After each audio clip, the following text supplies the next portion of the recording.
Boa noite a todos, bem-vindos mais uma vez para esta segunda reunião desta série evangelística. Dou mais uma vez as boas-vindas a todos aqueles que nos acompanham online. Sei que não apenas cá em Portugal, mas também no Brasil, nós temos aqueles que nos seguem e quer para aqueles que estão em Portugal, quer para aqueles que estão no Brasil, quer para aqueles que possam estar em qualquer outra parte do mundo, pois bem, bem-vindos a esta série sobre o livro de Gênesis. Pois bem, como habitualmente, nós vamos iniciar com uma oração esta nossa reunião desta noite. Querido e bom Pai que estás nos céus, mais uma vez nós nos queremos encomendar a Ti, porque reconhecemos que quando nos aproximamos da Tua Palavra, nós nos aproximamos de terreno santo. E nós queremos fazê-lo humildemente, Senhor, suplicando que o Teu Santo e Bom Espírito nos venha guiar e dirigir, que venha iluminar a nossa mente, que venha abrir o nosso coração, para que nós possamos compreender as maravilhosas verdades que Tu nos tens para revelar através da Tua Palavra e, em particular, através do primeiro livro da mesma, o livro de Gênesis. Acompanha-nos nesta noite, te pedimos tudo e já Te agradecemos, no nome do Senhor Jesus. Amém. Pois bem, amigos, vamos começar a nossa palestra desta noite em Gênesis capítulo 1 e versículo 1. Pois bem, exatamente o primeiro capítulo e o primeiro versículo da Bíblia. E creio que a maior parte daqueles que conhecem a Bíblia sabem o que é que este texto diz. Diz assim: no princípio criou Deus os céus e a terra. Pois bem, eu gostaria de salientar que neste versículo nós encontramos a expressão no princípio, que é importante, encontramos a palavra Deus e encontramos também esta expressão criou os céus e a terra. Já vos vou dizer porque é que estou a realçar estes aspectos que vêm aqui mencionados em Gênesis capítulo 1, versículo 1. Pois bem, vamos agora ao Evangelho de João, João capítulo 1, Evangelho de João capítulo 1, e vamos ler igualmente o versículo 1. João capítulo 1 e também o versículo 1. Diz o seguinte: no princípio era o Verbo, e o Verbo estava com Deus. E o Verbo era quê? E o Verbo era quem? Melhor dito, era Deus. Versículo 3. Todas as coisas foram feitas por intermédio dele, e sem ele nada do que foi feito se fez. Pois bem, muito claramente, estes dois textos da Escritura estão intimamente ligados entre si. Porque em ambos nós temos a expressão no princípio, quer em Gênesis 1:1, quer em João 1:1. Nós temos em ambos a ideia de Deus. Pois bem, em Gênesis 1:1 diz Deus, no princípio criou Deus. Em João 1:1 diz aqui que no princípio era o Verbo, mas logo na última parte do versículo diz que o Verbo era Deus, portanto, mesma coisa. Portanto, temos a expressão no princípio em ambos os textos, temos também a palavra Deus que é usada, e em ambos nós temos a menção da criação, de coisas que foram criadas. Portanto, em Gênesis diz que Deus criou os céus e a terra, em João 1:3 diz que todas as coisas foram feitas por Ele, e sem Ele nada do que foi feito se fez. Temos então as três ideias em Gênesis e em João. O ponto que estou a tentar provar é que o Criador mencionado em Gênesis 1:1 é nenhum outro senão quem? Jesus Cristo. E porquê é que eu digo que é Jesus Cristo? Porque no capítulo 1 de João, mais à frente no versículo 14, falando ainda do Verbo, diz: e o Verbo se fez carne e habitou entre nós. Pergunto, quem é este Verbo que se fez carne e habitou entre nós? Claramente Jesus Cristo. E este Verbo mencionado no versículo 14, que diz que se fez carne, é o mesmo Verbo mencionado no versículo 1 e também no versículo 3. E pelo paralelismo com Gênesis 1:1, nós podemos então concluir o quê? Que o Criador mencionado em Gênesis capítulo 1 e versículo 1 é nada mais, nada menos do que Jesus Cristo. Portanto, por conseguinte, repito, o Criador de Gênesis 1:1 é Jesus Cristo. Gênesis 1 refere-se a Deus, mas nós sabemos que Jesus Cristo é Deus, através de João capítulo 1. Apesar de Jesus Cristo ser o Criador do mundo, Ele delegou, após ter criado todas as coisas, Ele delegou a administração das coisas que tinha criado a alguém, eu diria a um rei, e também a uma rainha, para que estes pudessem administrar o mundo para Ele. vamos ler em Gênesis, no capítulo 1 e no versículo 28, essa delegação de responsabilidades que o Criador colocou sobre um rei. E já vos vou dizer porque é que estou a falar já sabem quem é que eu estou a falar, de Adão como sendo um rei. Gênesis capítulo 1 e versículo 28 diz o seguinte: E Deus os abençoou, falando do homem e da mulher, mencionados no versículo anterior, e lhes disse: Sede fecundos, multiplicai-vos, enchei a terra e sujeitai-a, dominai. Pois bem, se era para dominar, qual era a responsabilidade que eles estavam a receber das mãos do próprio Criador? Pois bem, tinham a responsabilidade de ser gestores, de serem administradores do planeta que o Senhor tinha criado. Então, o Senhor diz: dominai sobre os peixes do mar, sobre as aves dos céus e sobre todo o animal que rasteja pela terra. Ou seja, esta noção de dominai significa também governar, reinar. E por falar em reinar, sabem que cada rei, para ser rei, necessita de um território sobre o qual ele governa. E qual foi, portanto, o território sobre o qual Adão foi colocado para governar? Obviamente que foi a terra, como nos diz na última parte do versículo 28. Então, temos duas ideias principais deste versículo. A primeira ideia é que Adão foi colocado como rei neste planeta. E Eva, podemos dizer assim, que estava ao seu lado como rainha. A segunda ideia é que o seu território de domínio era nada mais, nada menos do que todo o planeta Terra. Contudo, se formos a Gênesis capítulo 2 e aos versículos 16 e 17, nós vamos descobrir que Deus estabeleceu uma condição para eles poderem continuar a exercer o governo sobre a terra e assim gozarem da terra como o território do seu domínio. Em Gênesis, então, no capítulo 2 e nos versículos 16 e 17, lemos o seguinte: E o Senhor Deus lhe deu esta ordem. E a propósito de ordem, pois bem, este termo pode soar um pouco a algo que está a ser imposto por Deus, mas esta ordem mostra como Deus os tinha feito seres moralmente livres. E eu quero que vocês pensem no seguinte: afinal de contas, se não tivessem a possibilidade de desobedecer, por que os advertir? Por que lhes dar então essa ordem? Pois bem, esta ordem só mostra que eles tinham a possibilidade de fazer o contrário daquilo que lhes estava a ser proposto, portanto, eram livres. Pois bem, Adão e Eva não pediram, obviamente, a Deus que os criasse, como é óbvio. Foram criados e agora tinham que escolher ser leais a Deus. É como se Deus lhes desse a oportunidade de dizer assim: ok, uma vez que vocês não escolheram vir à existência, uma vez que fui eu que os criei, mas vocês não foram vistos nem achados, como nós costumamos dizer, para terem surgido, pois bem, eu agora quero que vocês demonstrem se verdadeiramente querem servir-me ou não. Não era suficiente para Deus tê-los criado e fazer com que automaticamente o servissem. Deus queria dar-lhes a oportunidade de escolherem e assim colocou a árvore para que pudessem escolher servir a Deus, não porque Ele os tinha criado, mas porque eles o queriam fazer. Portanto, Deus tinha muito atenção a esta questão da liberdade de escolha. Portanto, queria que eles o servissem sim, mas por livre vontade.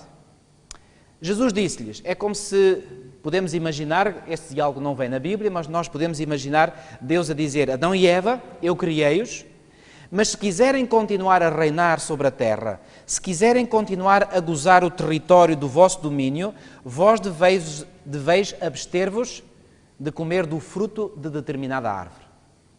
Têm que fazer uma escolha. Não vos vou forçar. Eu criei-os para me servirem, mas a decisão final será vossa. Pois bem, vamos abrir aqui um parênteses no nosso estudo de Gênesis 2 para tomarmos consciência da condição em que Adão e Eva foram criados e de como eles estavam vestidos. Pois bem, vamos ler Gênesis capítulo 2 e versículo 25, o último versículo do capítulo 2. Diz-nos assim: Ora, um e outro, o homem e a sua mulher, estavam quê? Estavam nus e não se envergonhavam, diz-nos o texto bíblico. Ao lermos este versículo, claramente ficamos com a ideia ou ficamos com a impressão, melhor dito, de que Adão e Eva estavam totalmente nus. Contudo, necessitamos de compreender que eles estavam nus relativamente a vestimentas humanas. Não tinham qualquer vestimenta de origem humana, mas estavam vestidos com vestidos de luz. E agora vocês perguntarão, bom, mas como é que sabemos isso? Que eles estavam vestidos com vestimentas de luz. A Bíblia não nos dá essa indicação. Bom, temos algumas pistas na Escritura que nos indicam isso mesmo. E a propósito, sabem que as vestimentas de Deus, que na Bíblia são definidas como sendo brancas, são vestimentas de luz? Vamos ver um texto que está no Salmo 104, versículos 1 e 2. Salmo 104,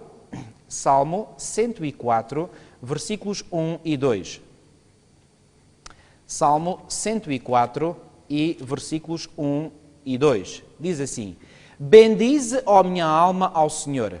Senhor, Deus meu, como Tu és magnificente, sobrevestido de glória e majestade. E agora reparem, versículo 2.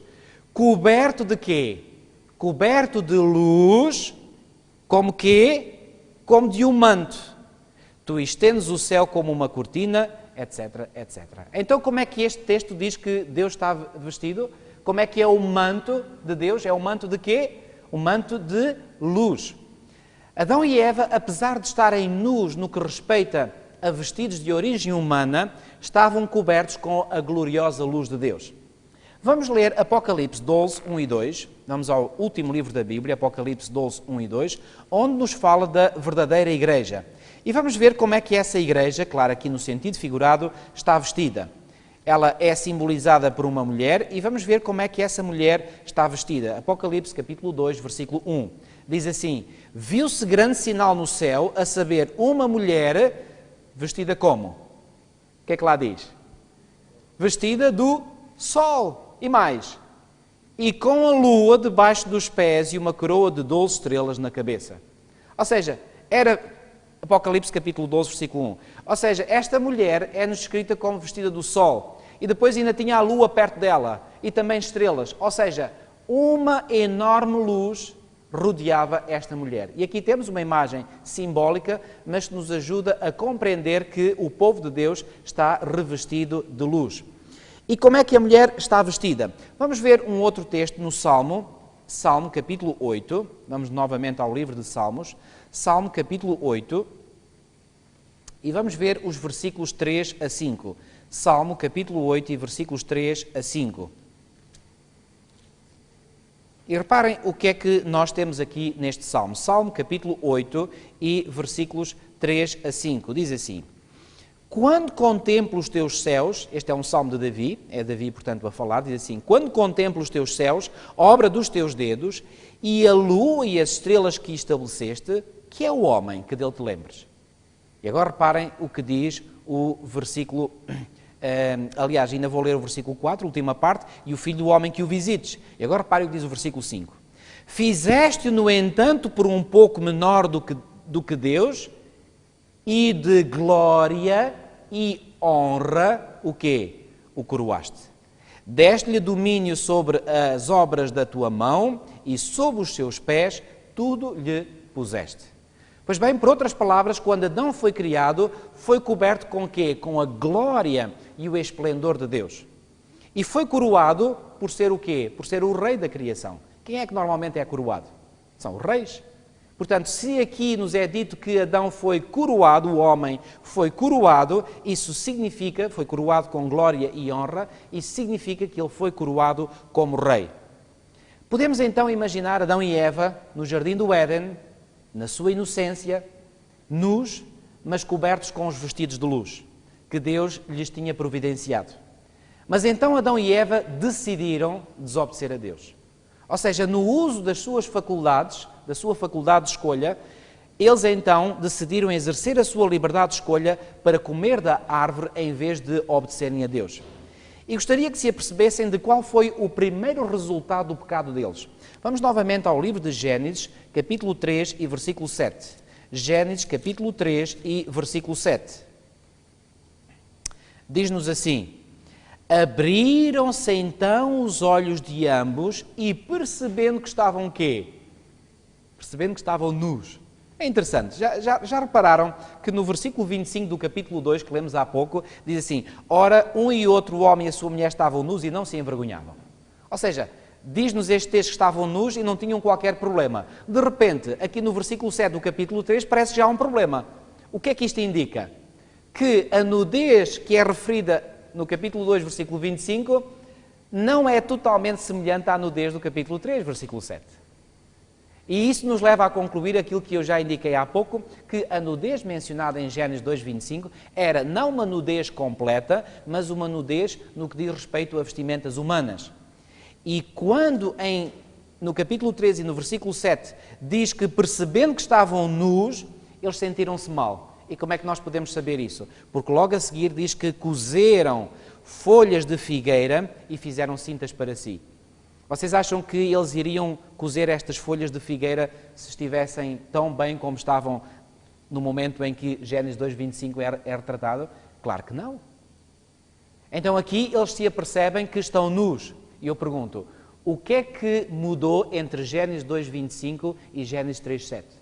O que mudou foi seguramente que em Gênesis 2:25 eles estavam nus, repito, no que respeita a vestimentas humanas, mas estavam cobertos com a glória que Deus lhes tinha coroado.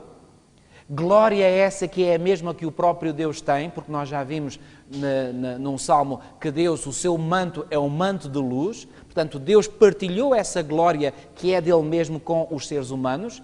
Mas agora, quando Adão e Eva escolheram desobedecer a Deus, essa luz imediatamente, naquele instante, os deixou. E eles agora apercebem-se que estão numa nudez completa. Ora bem,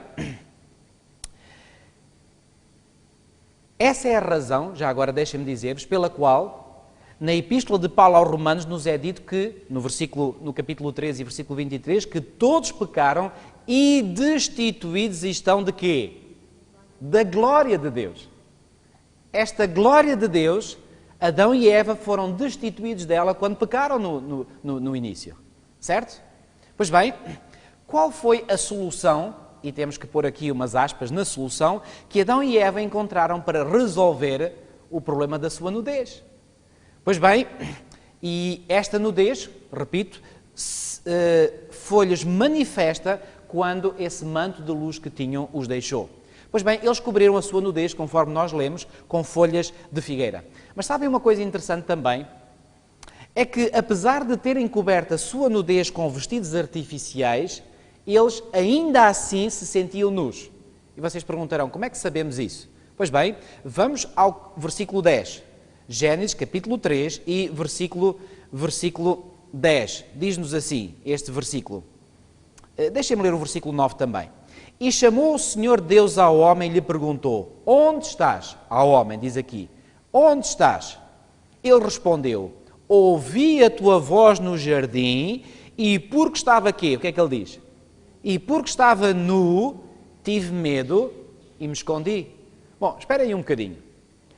Aqui, Adão é confrontado pelo Senhor, que lhe pergunta onde estás, e ele estava escondido, e depois finalmente o Senhor o descobre, e depois lhe pergunta, e depois Adão responde, ouvi a tua voz no jardim porque estava nu, tive medo e me escondi. Portanto, Adão aqui diz que estava nu, mas no versículo 7 nós já tínhamos lido que eles já tinham cozido folhas de figueira para cobrir a nudez. Então o que é que isto indica?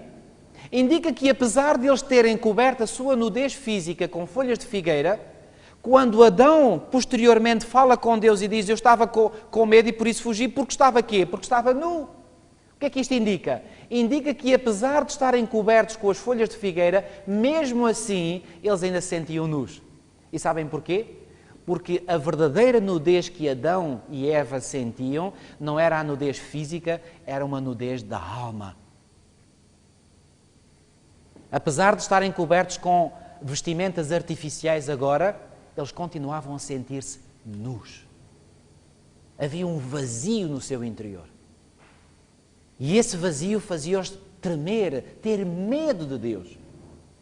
E aqui gostaria de realçar um facto, é que até aquele momento Diz-nos o livro de Gênesis que pela viração do dia o que é que acontecia? Deus vinha visitar este santo par ao Jardim do Éden. E eu acredito que durante aqueles dias todos em que Deus os visitava, eles recebiam a Deus com grande alegria, com grande entusiasmo. E agora no próprio dia, no mesmo dia em que eles pecaram, em vez de receberem a Deus com entusiasmo, o que é que eles fazem? Fogem de Deus. Deixem-me fazer aqui um pequeno parênteses, amigos, para dizer o seguinte. Esta reação comportamental de Adão e Eva que fugiram da presença de Deus depois de terem pecado, sabem que ela ainda hoje se manifesta nos descendentes de Adão. E para mim, essa reação comportamental é uma das maiores provas de que nós somos efetivamente descendentes de Adão e Eva. E sabem, vocês perguntarão, como assim? Bom, hoje em dia, quando as pessoas vivem, pode ser qualquer pecado, não importa qual seja o pecado, mas quando vivem em pecado, sabem qual é a tendência dessas pessoas? É para fugir de Deus.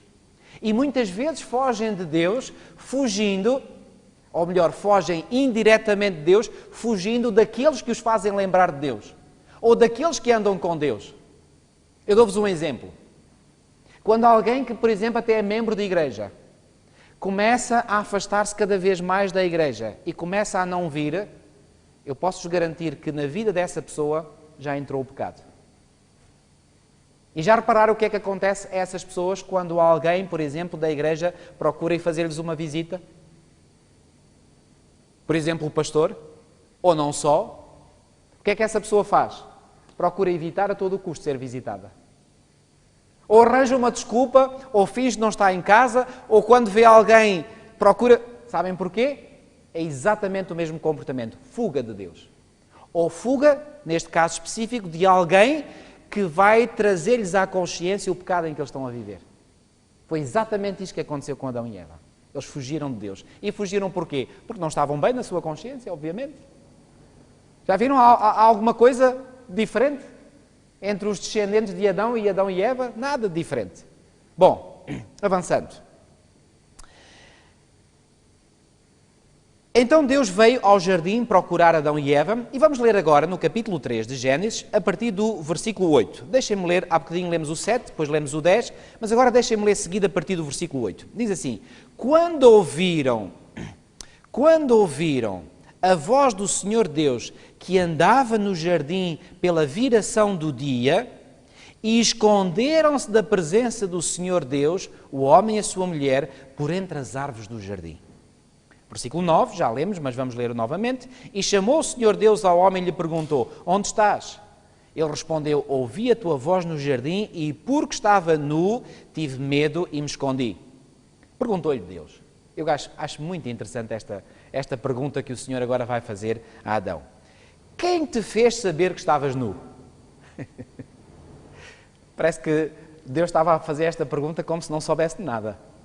Quem te fez saber que estavas nu? Comeste da árvore de que te ordenei que não comesses? O Senhor não sabia de nada do que se tinha passado, certo? Claro que ele sabia. E a pergunta agora é, então se Deus sabia, por que pergunta? Exatamente. Deus fez a pergunta para dar a oportunidade a Adão de poder reconhecer que tinha errado. Para dar uma oportunidade a que ele fizesse uma confissão. Sabem que a confissão é o reconhecimento de que erramos. E como é que foi que Adão reagiu? Vamos ver. Versículo 12. Então disse o homem: a mulher que tu me deste, o tu não está lá na nossa versão, mas está subentendido, a mulher que tu me deste por esposa, ela me deu da árvore e eu comi. Deixem-me fazer uma pergunta. Adão mentiu aqui. Ele mentiu? Não. Porquê? Vamos lá analisar com detalhe. A mulher que tu me deste por esposa, tinha ou não tinha sido Deus que tinha dado a Adão a mulher por esposa? A Eva? Claro que sim. Mas, ela me deu da árvore. Foi verdade isto? Foi. E eu comi. Ou seja, ele comeu como consequência da mulher lhe ter dado do fruto da árvore. Ele mentiu? Não. Mas qual é o problema então na resposta de Adão? O problema é que Adão, ao dar esta resposta, ele estava a fugir à sua responsabilidade pessoal. Não estava a admitir a sua cota-parte de responsabilidade. Estava a pôr a sua responsabilidade sobre o seu erro, sobre a mulher e indiretamente sobre Deus. Meus amigos, mais uma vez deixem-me dizer-vos, o facto de nós hoje, seres humanos, nos comportarmos exatamente da mesma maneira é mais outra prova de que nós somos efetivamente descendentes de Adão e Eva. Porque ainda hoje nos comportamos assim. Quando nós erramos, nós procuramos sempre encontrar um bode expiatório. Já ontem aqui vos referi isto e volto a referir. Ou um ser humano, ou Deus. E como é que Eva reagiu? Vamos ver. Versículo 13. Disse o Senhor Deus à mulher: que é isso que fizeste? Respondeu a mulher: a serpente me enganou e eu comi. Pergunto, Eva mentiu também? Não. A serpente tinha enganado? Claro que sim. E foi como consequência desse engano que ela comeu? Claro que sim. Mas o que é que Eva também estava aqui a fazer? A fugir à sua cota parte de responsabilidade. A fugir em assumir a sua responsabilidade. E ela colocou a responsabilidade sobre a serpente e indiretamente sobre Deus, porque é como se ela estivesse a dizer: se tu não tivesses criado a serpente, ela não teria existido, e se ela não teria existido, eu não teria feito o que fiz. Então vê como é que é o mecanismo da desculpa, que é tão comum hoje em dia nos seres humanos, tão comum. Isto aqui, deixem-me dizer-vos, ao analisarmos aquilo que aconteceu com Adão e Eva depois do pecado, nós temos aqui um princípio básico da psicologia humana. E esta é a verdadeira psicologia. E este princípio básico da psicologia humana é que todo o ser humano tem muita dificuldade em assumir que erra. A propósito de errar, eu gostaria de que lessem comigo um texto que está em Jeremias, no capítulo 3. Jeremias, capítulo 3, é um texto fantástico. Jeremias, capítulo 3, e no versículo 13 diz o seguinte: tão somente reconhece a tua iniquidade.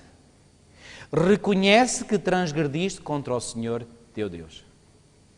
Pergunto, quando Jesus Cristo, que já vimos no início que foi Ele o Criador e foi Ele que apareceu no Jardim do Éden aparecia todos os dias para falar com os nossos primeiros pais e depois apareceu a fazer estas perguntas.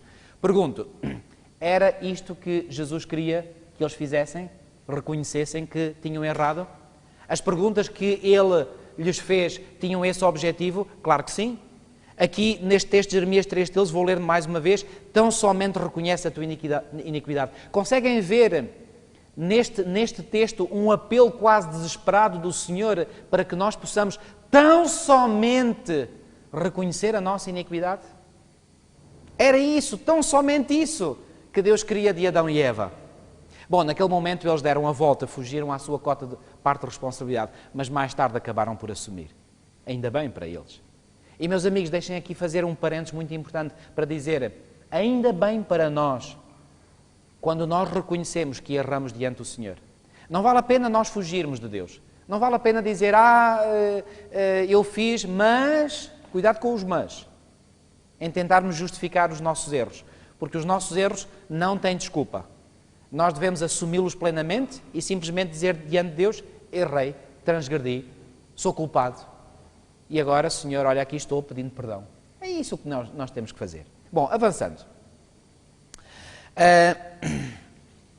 Gostaria de enfatizar aqui algo que tem a ver com isto. Eu falei na psicologia, já ontem aqui eu mencionei este aspecto, mas gostaria de enfatizar hoje mais uma vez.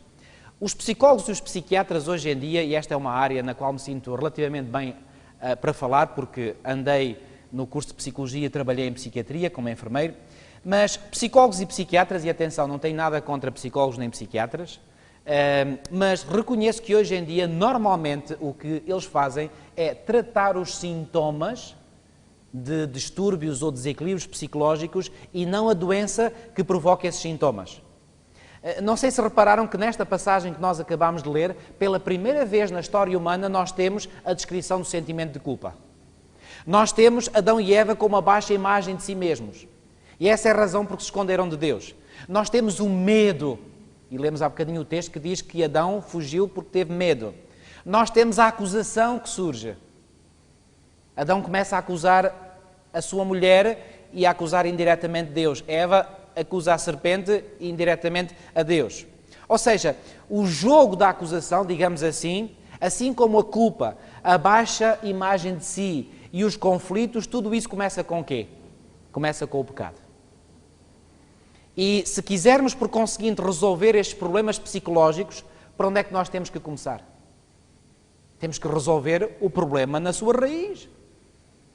A única via para solucionar esses problemas é resolver a raiz do problema, que causa todas essas coisas. E qual é a raiz do problema? É o pecado. E qualquer psiquiatra ou psicólogo, meus amigos, que não lida com a questão fundamental do pecado, nunca pode trazer cura às pessoas. Ele pode andar ali a rodear a questão, mas nunca vai direto ao assunto, enquanto não resolver isto. Vamos voltar então a Adão e Eva. Então Adão e Eva aí estão no jardim, escondendo-se de Deus, e Deus a procurá-los. Eles estão vestidos com vestimentas artificiais, as tais folhas de figueira, mas estão nus, escondendo-se de Deus com medo, porque Deus tinha dito que se comessem da árvore, certamente morreriam. E quando Adão e Eva comeram da árvore do conhecimento do bem e do mal, eles perderam aquilo que originalmente Deus lhes tinha dado, já vimos isso. Mas, eles perderam igualmente, perderam, portanto, as vestes de luz, mas perderam algo muito importante também. Perderam o domínio que Deus lhes tinha dado sobre a terra e perderam também o território sobre o qual Deus os tinha colocado como governadores, como administradores, como gestores. Eu quero que vocês venham ver comigo um texto que está no Evangelho de Lucas, no capítulo 4. Lucas, capítulo 4. E esta passagem é uma passagem que fala do momento em que Jesus foi tentado pelo diabo. Eu gostaria que notássemos aqui algo que o diabo disse a Jesus. Lucas, no capítulo 4 e nos versículos 5 a 7, lemos o seguinte. Não vamos ler todas as tentações que o diabo colocou diante de Jesus, vamos ler a segunda, diz assim, a partir do versículo 5. E elevando, mostrou-lhe num momento todos os reinos do mundo. Disse-lhe o diabo, dar-te-ei toda esta autoridade, escutem bem, a autoridade e a glória destes reinos, porque ela o quê? A autoridade e a glória me foi entregue e a dou a quem eu quiser. Portanto, se prostrado me adorares, toda, ou seja, a autoridade e a glória será tua. Repararam que aqui o diabo está a dizer a Jesus que ela, a autoridade e a glória, me foi entregue. Agora a pergunta que eu faço é, quem é que entregou esta autoridade e esta glória ao diabo? Foi Adão.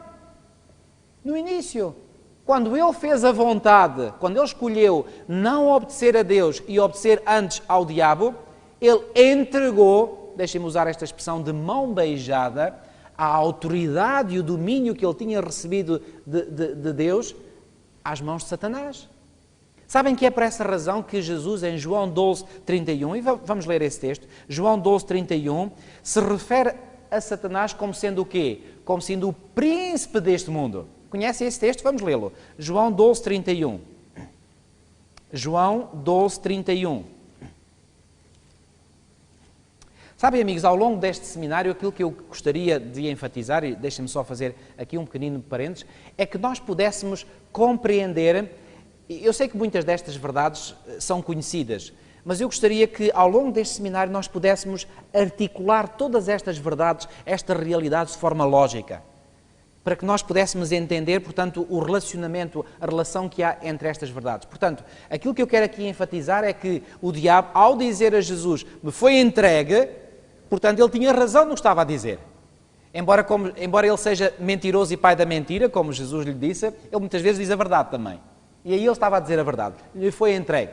E foi entregue, como vimos, por Adão. Então, em João 12, 31, repare o que é que Jesus disse do diabo. Chegou o momento de ser julgado este mundo e agora o seu príncipe será expulso. Outras versões dizem o príncipe deste mundo. Quem é o príncipe deste mundo, segundo Jesus? Era Satanás. Bom, ia ser, ou até aqui tinha sido o príncipe deste mundo. Quando Jesus iria morrer na cruz do Calvário, Jesus iria arrebatar o domínio e a autoridade que Adão tinha dado para Satanás, agora Jesus, como segundo Adão, veio readquirir esse domínio que Adão tinha perdido para Satanás. E a partir do momento em que Jesus morreu na cruz, essa autoridade que Satanás tinha de ser o príncipe deste mundo foi-lhe retirada. Pois bem, no livro de Jó, por exemplo, nós vemos como Satanás se apresentou diante de Deus como sendo o governador deste mundo. Vamos ao livro de Jó, capítulo 1, e aí nós encontramos o seguinte, Jó, capítulo 1, e no versículo 6 lemos o seguinte: num dia em que os filhos de Deus vieram apresentar-se perante o Senhor, eu faço-vos a pergunta, que filhos de Deus são estes? Pois bem, não podem ser seres humanos. Sabem porquê? Vamos ver, vamos continuar a ler. Num dia em que os filhos de Deus vieram apresentar-se perante o Senhor, veio também Satanás entre eles. E agora repare o que diz o versículo 7. Então perguntou o Senhor a Satanás, de onde vens? E agora reparem na resposta que ele vai dar. E a resposta que ele dá é esta. Satanás respondeu ao Senhor e disse, de rodear a terra e passear por ela. Vejam comigo, tentem visualizar a cena. Satanás apresenta-se diante do Senhor e o Senhor lhe pergunta, de onde é que vens? E ele diz, venho da terra. Eu pergunto, se Satanás diz que vem da terra, ele estava na terra? Não. Por exemplo, se eu perguntar a um de vós, de onde é que vieram hoje? E vocês me disseram, olha, eu hoje vim de uma viagem a Lisboa. Bom, vocês ao dizer isto, eu vim de Lisboa, isso pelo menos significa que vocês estão num outro sítio qualquer, mas não Lisboa. Portanto, aqui quando o diabo diz vim da terra, ele estava num ponto qualquer do universo, menos na terra. Mas diz-nos o versículo 6, conforme lemos, que Satanás se apresentou entre os filhos de Deus. Ora, se esta reunião teve lugar em algum ponto do universo que não na terra, então estes filhos de Deus eram seres humanos? Não eram. Quem eram estes filhos de Deus? Certamente seres que foram criados por Deus, mas que eram seres criados por Deus e que vivem onde? Que vivem noutros planetas. E o representante desses planetas, talvez o pai de cada uma dessas raças, veio apresentar-se diante do Senhor. Eu pergunto, quem é que acham que deveria estar presente como representante do planeta Terra nesta reunião? Quem? Adão. Mas quem é que se apresenta no lugar de Adão? Satanás. Porquê? Porque Adão deu de mão beijada o seu domínio e a sua autoridade a Satanás. Agora Satanás pode se apresentar no céu como o representante legítimo, entre aspas, do planeta Terra. Está isso claro na vossa mente? E agora reparem, no versículo 8 nós lemos, perguntou ainda ao Senhor a Satanás, observaste o meu servo Jó? Porque ninguém há na terra semelhante a ele, homem íntegro e reto, temente a Deus e que se desvia do mal. Reparem na cena. Eu gosto de tentar imaginar o que está a passar. Então reparem, Satanás está ali, entre os filhos de Deus, portanto, algures no universo e certamente junto ao trono de Deus. Então o Senhor pergunta, onde é que vens? Ele diz, eu venho de rodear a terra. Ou seja, eu venho do meu domínio, é como se ele estivesse a dizer, venho do meu domínio. E agora o Senhor diz-lhe assim, olha, lá no teu domínio de onde tu vens, por acaso não viste lá o meu servo Jó? Ele não disse o teu servo, diz o meu servo Jó. E eu acho que podemos aqui dizer que neste momento é como se Deus tivesse, desculpem a expressão, posto uma pedra no sapato de Satanás. Para lhe fazer compreender que afinal do domínio de onde ele vinha, nem todos aqueles que habitavam no domínio dele eram seus súbditos. Havia pelo menos uma pessoa que era Jó, que era servo de Deus, não servo de Satanás. E quando Deus diz isto a Satanás, como é que acham que ele ficou? Danado. Porquê? Porque ele teve que reconhecer que realmente Jó não era dele. E é por essa razão que ele agora vai iniciar o quê? Aquilo que ele habitualmente faz. Começa a acusar Jó. Aliás, no livro do Apocalipse, iremos ver ao longo deste seminário que no livro do Apocalipse Satanás é apelidado de acusador dos nossos irmãos. E foi isso que ele fez com Jó. Acusou Jó. Diz, por acaso Jó de Baal teme a Deus. Bom, vamos avançar. Voltando a Adão e Eva. Podemos então imaginar que eles estariam a tremer de medo pelas consequências que certamente viriam sobre eles. E o que é que Jesus vai dizer à serpente? Alguns dizem que Deus fez uma promessa a Adão e Eva, mas isto é apenas parcialmente verdade. Deus fala para a serpente, em Gênesis 3,15, já ontem vimos, hoje vamos ver um bocadinho mais em detalhe, mas obviamente Adão e Eva estão ali a ouvir aquilo que Deus tem para dizer para a serpente, e ao ouvirem isso, isso lhes tornou o quê? Numa promessa, numa esperança. Vamos voltar ao livro de Gênesis, capítulo 13, versículo 15. Gênesis, capítulo 13, versículo 15. O Senhor, depois de... Reparem que no versículo 14 diz: então o Senhor Deus disse à serpente. E no versículo 14 nós encontramos a maldição que vem sobre o animal esse que foi utilizado pela serpente, já vamos ver que serpente é esta. Aliás, posso já dizer, em Apocalipse capítulo 12 versículo 9, que podemos ler muito rapidamente, Apocalipse capítulo 12 versículo 9, repare o que é que aí diz. Apocalipse 12 versículo 9, e foi expulso o grande dragão, a antiga serpente. Eu pergunto, porquê que acham que aqui no livro de Apocalipse vem mencionado este termo, a antiga serpente? Para nos fazer recordar de quê? Para nos fazer recordar daquilo que está em Gênesis capítulo 3. Então diz, a antiga serpente que se chama quê? O diabo e Satanás. Então o Senhor no versículo 14 primeiro fala para o animal, lança a maldição sobre o animal, mas agora no versículo 15 fala para aquele que estava por detrás do animal. O animal foi apenas um médium que foi usado por Satanás, pelo diabo. Mas agora o Senhor fala para Satanás e diz assim: porém inimizade entre ti, o diabo, e mais quem? E a mulher. Entre a tua descendência e o seu descendente. Este ferirá a cabeça e tu lhe ferirás o calcanhar. Meus amigos, temos aqui 4 elementos em Gênesis 3,15 que eu gostaria de realçar neste momento, porque nos vão ajudar a compreender este grande conflito entre, aqui mencionado em Gênesis 3,15, ao longo de toda a Bíblia. Nós temos aqui inimizade. Portanto, reparem que o Senhor diz, porém, inimizade.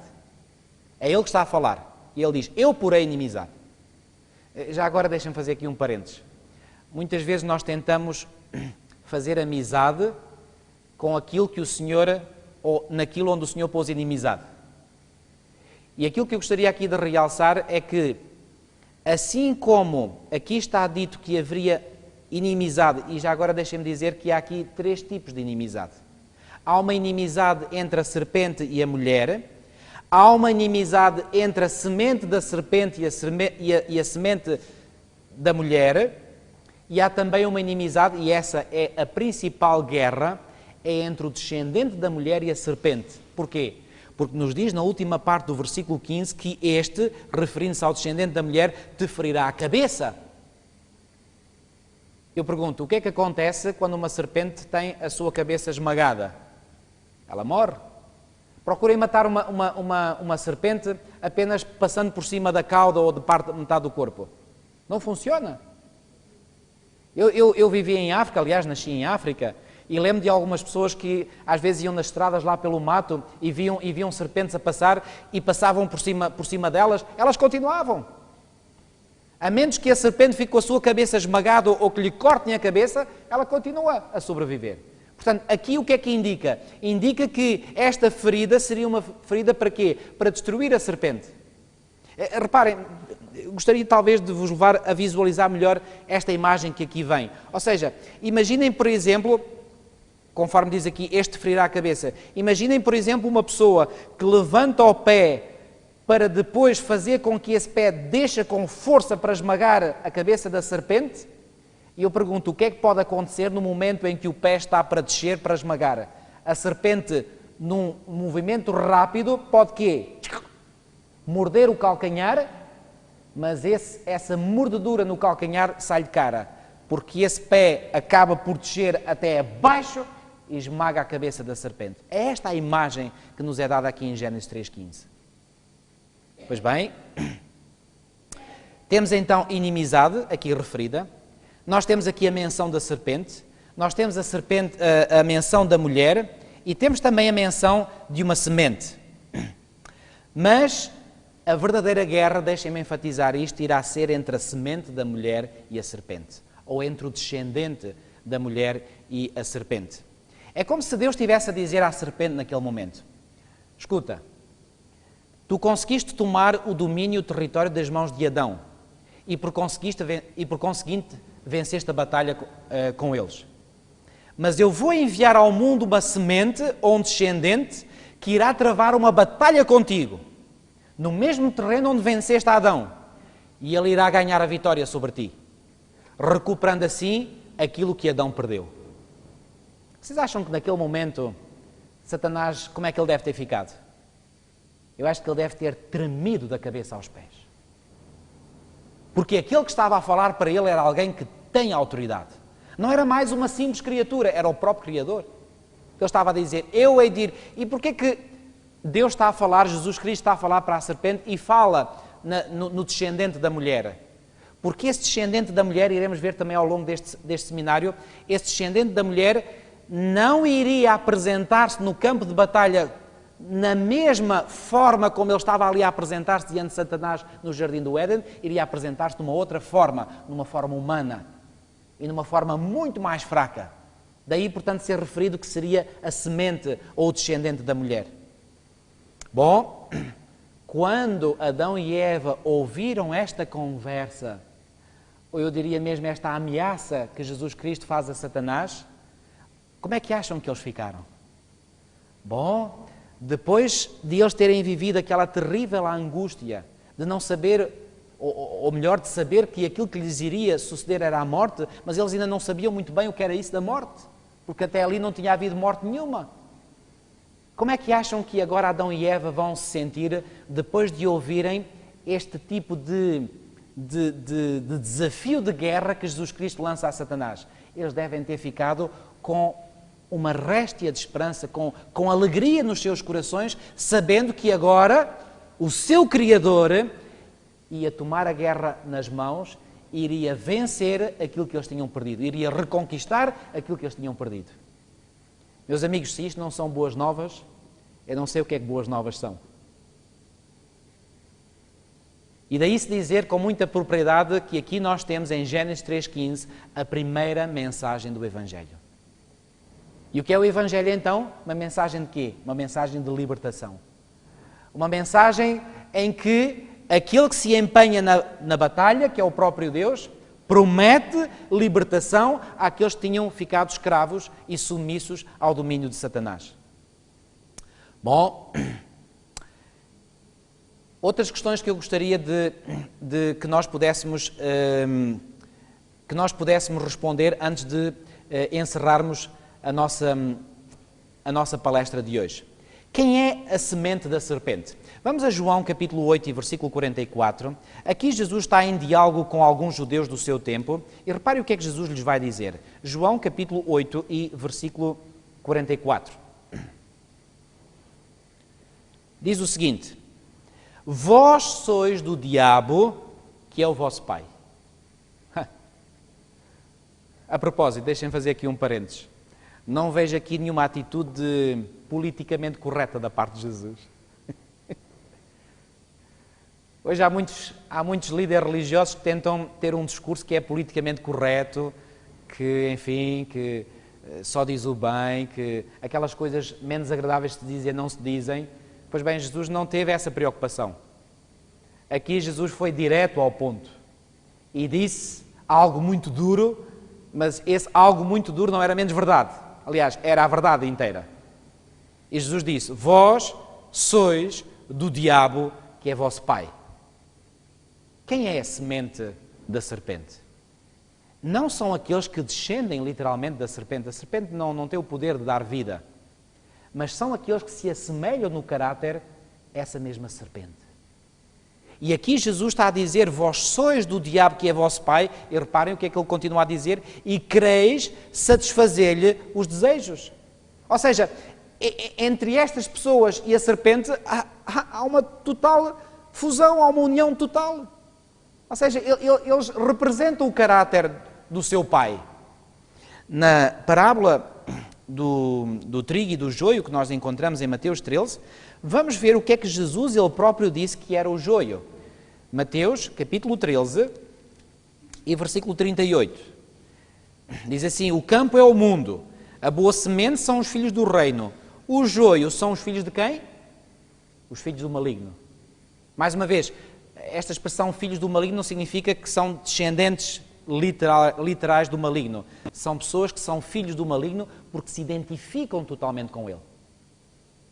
E a propósito, sabem qual foi a primeira pessoa na história humana que se identificou totalmente com a serpente? Caim. Em 1 de João 3,12, já lemos ontem, podemos ler novamente, 1 de João 3,12, o que é que diz? Diz assim, 1 de João, capítulo 3 e versículo 12, não segundo Caim, que era de quem? Que era do maligno. Porquê que ele matou o seu irmão Abel? Porque ele estava a satisfazer os desejos de quem? Estava a satisfazer os desejos de Satanás.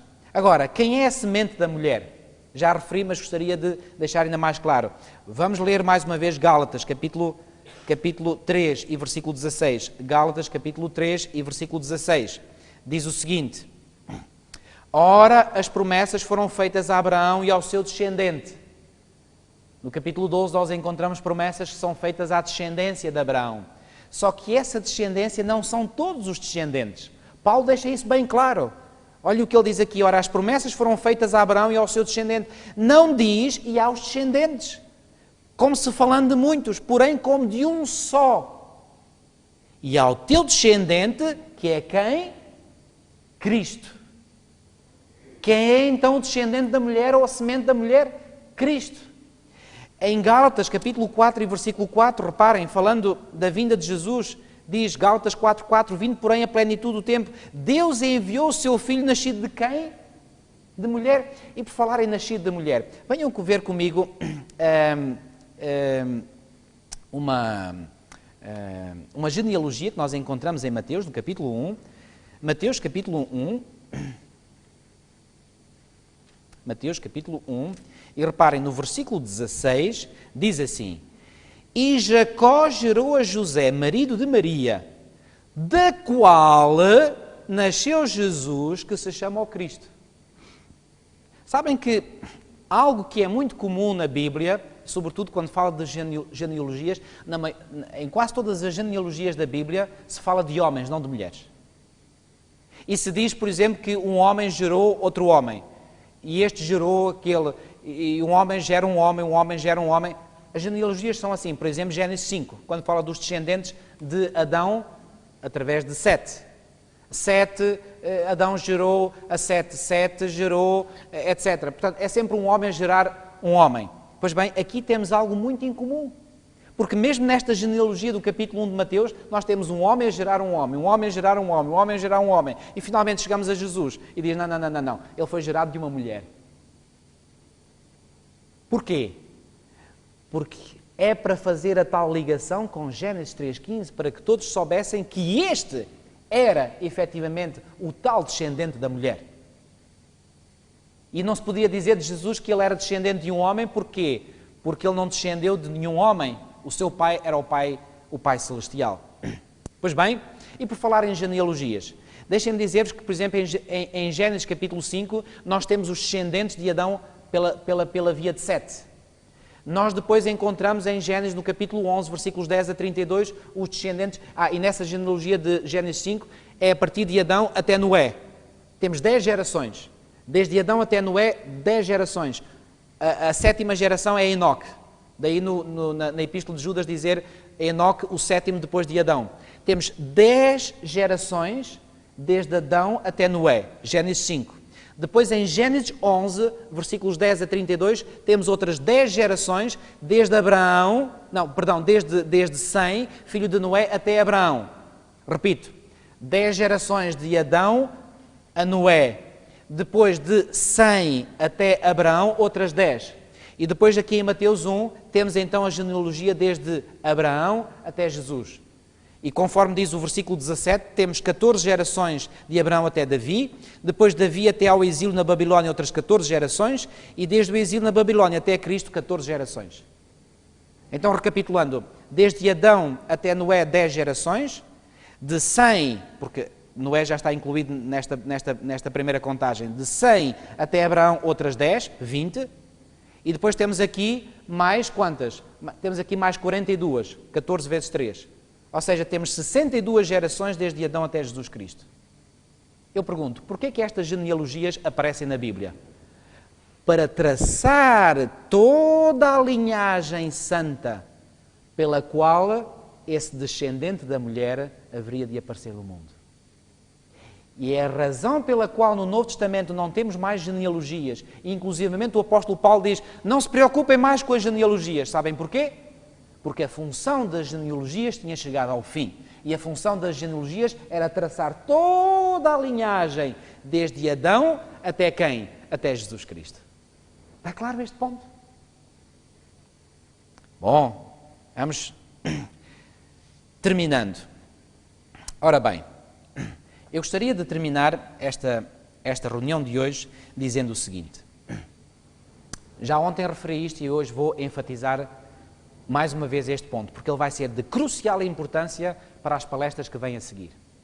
Quando Satanás ouviu lá no jardim do Éden, Jesus Cristo lhe dizer que haveria de vir o descendente da mulher, que era ele próprio, mas de uma outra forma, e que ele lhe viria ferir a cabeça, a partir daquele momento, em que Satanás deve seguramente ter tremido da cabeça aos pés, como já disse, mas a partir daquele momento, o que é que vocês acham que ficou registado na mente de Satanás? Ele deve ter colocado como prioridade número 1 ele lutar por quê? Pela sua sobrevivência.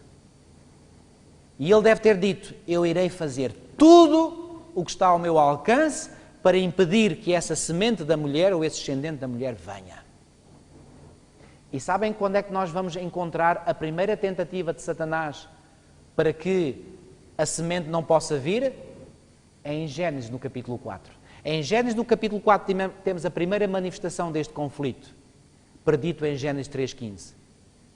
O que é que vocês acham? Quando Caim e Abel começaram a crescer, Satanás começou a olhar para os dois e dizia, Caim é muito igual a mim, ele faz aquilo que eu quero, não tenho problemas com este. Abel, história diferente. Abel faz os sacrifícios. Ele lembrava-se daquele sacrifício que Deus tinha feito no jardim do Éden para cobrir a nudez de Adão e Eva. Ele via que Abel era realmente alguém que se inclinava para Deus. Ele começou a pensar, será que este Abel é o tal descendente que há de vir? Ou pelo menos, será que é através dele que o descendente vai vir? Antes que isso aconteça, deixa cá eu dar cabo dele. Quem é que vocês acham que inspirou Caim a matar o seu irmão Abel? Foi uma ideia que surgiu apenas na mente de Caim por ele próprio? Não. Vimos há pouco em 1 João 3,12, quem é que estava por detrás? O maligno. Então, quando o maligno viu que Abel estava morto, pensou, ok, Caim está do meu lado, Abel está morto, missão cumprida. Agora não tenho que me preocupar mais. Enganou-se. Deus iria dar um outro substituto, que foi Sete. Aliás, o nome Sete significa no lugar de substituto de.